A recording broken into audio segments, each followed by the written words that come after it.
রাখি বন্ধন উৎসব ভাই ও বোনের মধ্যে প্রীতি বন্ধনের উৎসব।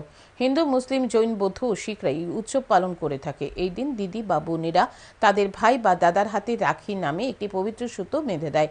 এই রাখিটি ভাই বা দাদার প্রতি দিদি বা বোনের ভালোবাসা ও ভাইয়ের মঙ্গল কামনা এবং দিদি ও বোনকে আজীবন রক্ষা করার ভাই বা দাদার শপথের প্রতীক। হিন্দু পঞ্জিকা অনুসারে শ্রাবণ মাসের পূর্ণিমা তিথিতে এই উৎসব উদযাপন করা হয়।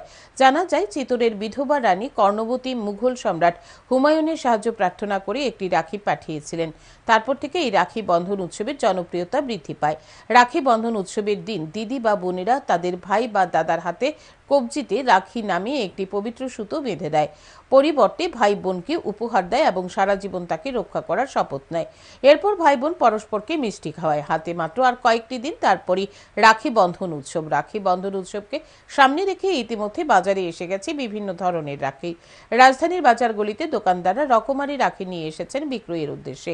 এক দোকানদার জানান, বিভিন্ন রকমের রাখি এসেছে বাজারে, রাখির চাহিদাও রয়েছে। বিভিন্ন রকমের রাখি এসেছে, পুঁথি, মালার, ফুলের, গোলাপ, সব কিছু, সব জাত, বিভিন্ন জাত। রাখির চাহিদা কি কিরকম আছে মোটামুটি, ভালোই, খারাপ না।